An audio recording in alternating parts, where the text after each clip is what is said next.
This week we'll take a look at Fall Fest, early commitments, and Christmas decorations in McHenry. All that and more on the Warrior Weekly.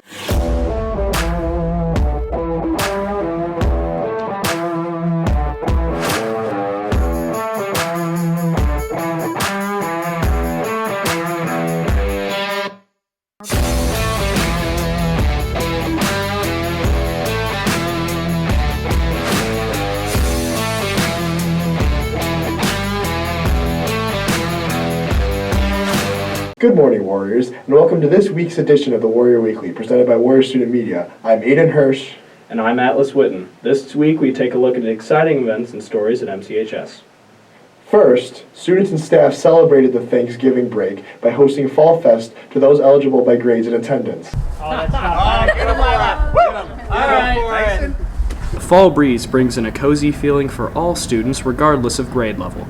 And with this chilling weather, it also brings in a change of mood for McHenry High School.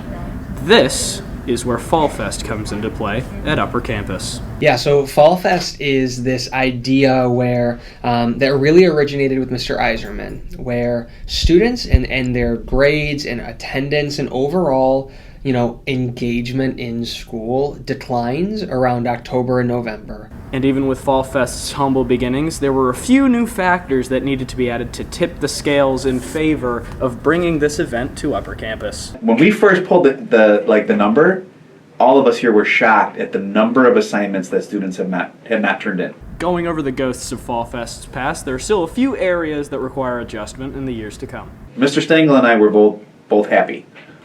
It's going to look different here than it is freshman campus, and so that's what we're going to look at the next couple of years. I will say too, the things that entice and intrigue an 18-year-old are very different than what a 14-year-old might want, right? And so we had to really think and talk with a lot of students about what are things that you want, what's an incentive that you want, and unsurprisingly, what they said was food. Now, there's still a teeny little misconception about Fall Fest's creation. It was actually Mr. Boshin and Ms. Aranyana. They came to me four years ago. They brought they said, I was traveling AP at that time, student activities, that sort of stuff. And they said, we always see this dip every year. And I was like, get out of here. What are you talking about?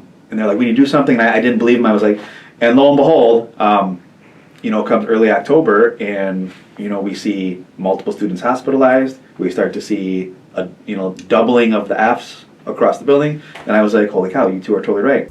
Even teachers and staff have goals for this year's Fall Fest, and to be honest, everyone at this campus is just falling for the fest. I love it, and I love it for a variety of reasons, especially on this side of town. This place feels so huge and disconnected at times. To be able to focus on one thing for a month, get your work turned in this year, right? The fact that we all are focused on one thing as a staff. I had more conversations about missing work with teachers and kids than I've ever had. It's nice. It's almost a way to kind of build community.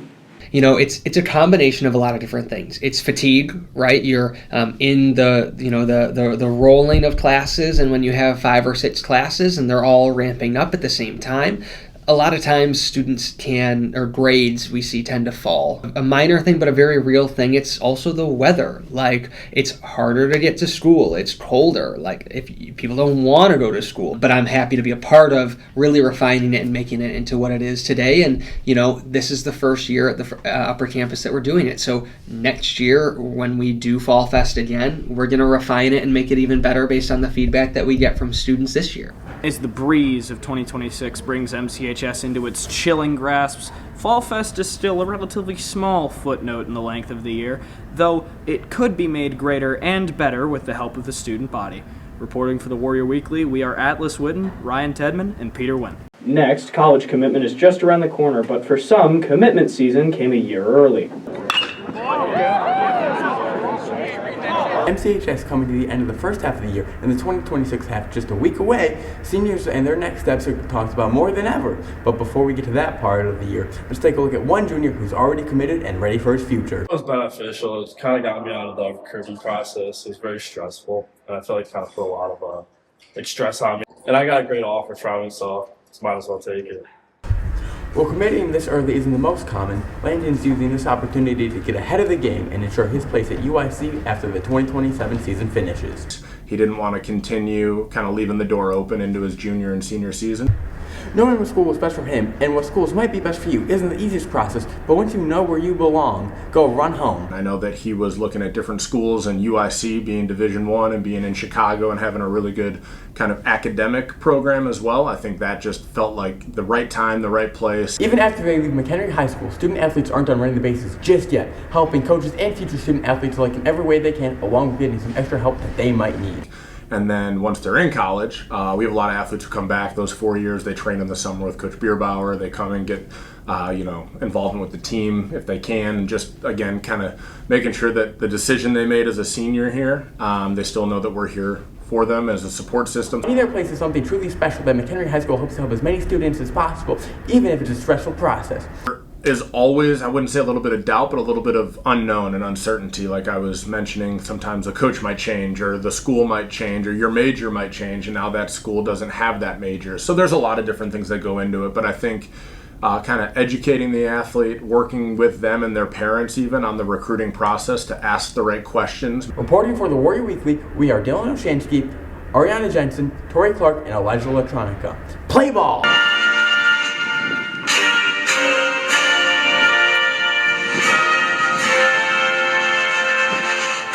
Lastly, as the snow begins to fall, McHenry residents have been getting holly and jolly with their holiday decorations.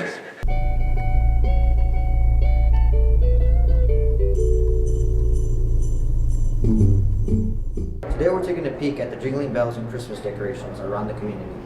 First, we dive into what Christmas really means to some people. Christmas to me was always like it's a family time, and during certain times I like to have to see families, they'll be able to go out and do something together. I love Christmas. I love the cold weather. I love being inside. I love being cozy. I love being all bundled up together. I love Christmas trees. I love the smell of Christmas. I love Christmas cookies.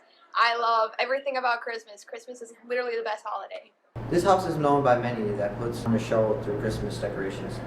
The house is known to bring many families together to watch the light shows during the Christmas season.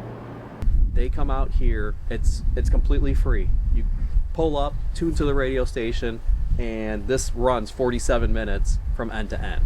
People come out, and it's something that they'll see something here that reminds them of their childhood.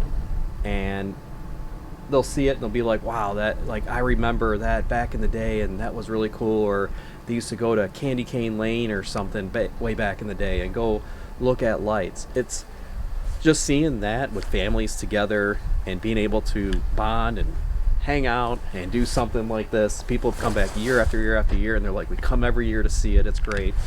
That's cool. It's a core memory for a small kid when they grow up and say, you know what, I used to go to a house that had all these lights. It was really cool. So to me, that's why I do it. Now we take a dive on how MCHS students feel about Christmas decorations.